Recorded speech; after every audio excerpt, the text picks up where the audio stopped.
Hello అండి. ఈరోజు మనం ఒక అద్భుతమైన ప్రయాణం చేయబోతున్నాం. ఎక్కడికో అంతరిక్షంలోకి కాదు సుమా, మన భూమి మీదే ఉన్న ఒక వింతైన భయంకరమైన గ్రహాంతర ప్రపంచంలోకి. అవును, ఈ విశ్లేషణ ద్వారా ఎవరికీ అంతుచిక్కని మహాసముద్రాల అట్టడుగున దాగి ఉన్న ఆ భయంకరమైన రహస్యాలను ఛేదించబోతున్నాం.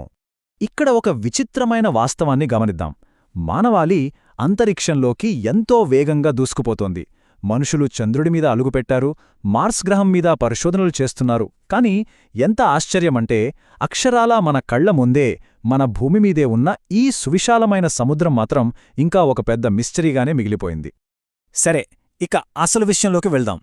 ఈ నంబర్ చూస్తే ఎవ్వరికైనా ఆశ్చర్యం కలగక మానదు. మన భూమిమీద ఉన్న సముద్రాల్లో ఏకంగా 95%, అవునండి 95% ప్రాంతం ఇప్పటికీ పూర్తిగా పరిశోధించబడలేదు. అంటే చంద్రుడి ఉపరితలం గురించి తెలిసినంతగా మనకు సముద్ర గర్భం గురించి తెలియదు అన్నది ఒక నమ్మశక్యం కాని నిజం. ఇప్పుడు మనం ఆ ఉపరితలంపై ఉన్న సూర్యకాంతిని వదిలిపెట్టి నెమ్మదిగా ఆ చీకటి ప్రపంచంలోకి లోపలికి ప్రయాణిద్దాం. లోతుకు వెళ్లే కొద్దీ ఆ వెలుగు మాయమైపోయి ఒక వింతైన నిశ్శబ్దం, ఆ తర్వాత కళ్ళు పొడుచుకున్నా కనిపించని భయంకరమైన చీకటి ఆవరిస్తుంది. సరిగ్గా 200 మీటర్ల లోతు దాటిన తర్వాత సూర్యకాంతి క్రమంగా తగ్గిపోవడం మొదలవుతుంది. దీన్నే ట్విలైట్ జోన్ అంటారు. అలా కిందకి వెళుతూ 1000 మీటర్ల మార్కును చేరుకునేసరికి ఇక అంతే, పూర్తిగా కటిక చీకటి. అక్కడ ఉష్ణోగ్రతలు దారుణంగా పడిపోతాయి. పైగా ఆ నీటి ఒత్తిడి ఎంత భయంకరంగా ఉంటుందంటే, ఒక మానవ శరీరం నేరుగా అక్కడికి వెళితే క్షణాల్లో నలిగిపోయి ముక్కలవుతుంది. కానీ ఆశ్చర్యమేమిటంటే, ఆ కటిక చీకట్లో కూడా కొన్ని అద్భుతాలు జరుగుతాయి. ఆ అగాధంలో కొన్ని వింతైన జీవులు తమకు కావాల్సిన కాంతిని తామే స్వయంగా ఉత్పత్తి చేసుకుంటాయి. దీన్నే బయోల్యూమినిసెన్స్ అంటారు. ఆ భయంకరమైన చీకట్లో బతకడానికి ఈ జీవులు తమ శరీరాలనే అద్భుతమైన ఫ్లాష్లైట్లుగా మార్చుకున్నాయన్నమాట. అయితే ఆ చీకటి ప్రపంచంలో కాంతి ఎప్పుడూ దారి చూపదు. కొన్నిసార్లు అది మరణానికి ఒక ఉచ్చు కూడా కావచ్చు. సముద్ర గర్భంలోని అత్యంత భయంకరమైన జీవుల్లో ఈ యాంగ్లర్ ఫిష్ ఒకటి. దీని తల ముందు ఒక చిన్న పురుగులాంటిది మెరుస్తూ ఉంటుంది. ఆ వెలుగును చూసి చిన్న చిన్న చేపలు ఆహారం దొరికింది అనుకుని దగ్గరకొస్తాయి. అంతే, దగ్గరకు రాగానే యాంగ్లర్ ఫిష్ ఒక్కసారిగా ఆ పసిచేపను మింగేస్తుంది. ఇక్కడ అత్యంత ఆసక్తికరమైన విషయమేమిటంటే, ఈ జీవుల జీవనశైలి వింటే అచ్చం ఒక సైన్స్ ఫిక్షన్ కథలా అనిపిస్తుంది. మగ యాంగ్లర్ ఫిష్ ఒకసారి ఆడచేపను కనుక్కున్న తరువాత వెళ్ళి దాని శరీరానికి గట్టిగా అతుక్కుపోతుంది. కాలక్రమంలో అది ఆడచేప శరీరంలో ఒక శాశ్వత భాగంగానే కలిసిపోతుంది. సముద్ర జీవశాస్త్రంలో ఇది నిజంగా ఒక విచిత్రమైన, నమ్మశక్యం కాని నిజం. సరే, ఇప్పుడు కొంచెం ఆ చీకట్లోంచి బయటికొద్దాం. భారీ జంతువుల గురించి మాట్లాడుకుందాం. చరిత్రలో అతిపెద్ద జీవులు అనగానే మనకు టక్కును గుర్తొచ్చేది డైనోసార్లు. కాని చరిత్రలో అత్యంత భారీ జీవి ఇంకా అంతరించిపోలేదు. అదిప్పటికీ మన సముద్రాల్లో ఈదుతూనే ఉంది. అదే బ్లూ వేల్ లేదా నీలి తిమింగలం. ఇవి ఏకంగా 30 మీటర్ల పొడవు వరకు పెరుగుతాయి తెలుసా?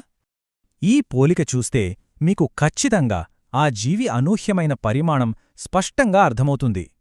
కేవలం ఒక బ్లూ వేల్ గుండె సైజ్ ఎంతుంటుందో ఊహించగలరా? అక్షరాల ఒక చిన్న కారంతా ఉంటుంది.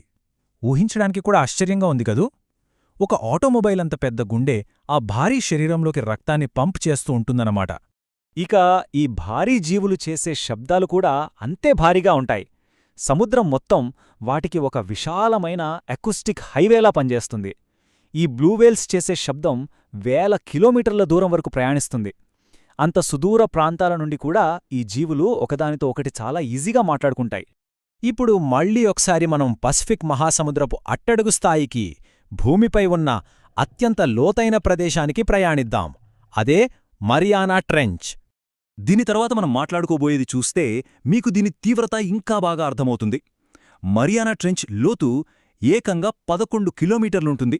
దీని లోతును సింపుల్గా అర్థం చేసుకోవాలంటే, భూమిమీదే అత్యంత ఎత్తైన ఎవరెస్ట్ పర్వతాన్ని తీసుకొచ్చి ఈ ట్రెంచ్లో వేశామనుకోండి, ఆ పర్వతం మొత్తం మునిగిపోయి దానిపైన ఇంకా కిలోమీటర్ల మేర నీరుంటుంది. అంతటి లోతులో పీడనం లేదా ఒత్తిడి ఎలా ఉంటుందంటే, ఒక మనిషి శరీరాన్ని క్షణాల్లో నాశనం చేసేంత తీవ్రంగా ఉంటుంది. కాని ప్రకృతి విచిత్రం చూడండి. అంతటి విధ్వంసకరమైన ఒత్తిడిలో కూడా అట్టడుగున కొన్ని రకాల జీవులు ప్రాణాలతో చక్కగా జీవిస్తున్నాయి. ప్రాణమనేది ఎంత మొండిదో, ఎంత శక్తివంతమైనదో కదా. సరే, ఈ సముద్రపు అట్టడుగు స్థాయిల నుండి నెమ్మదిగా పైకి ఉపరితలానికి వద్దాం. పైనుంచి చూస్తే సముద్రం చాలా ప్రశాంతంగా, అందంగా కనిపిస్తుంది. కానీ ఇది రోజువారీ ఎన్నో ప్రమాదాలకు నిలయం. ప్రతి సంవత్సరం ఎన్నో నౌకలు భయంకరమైన తుఫాన్లలో చిక్కుకుంటూ ఉంటాయి.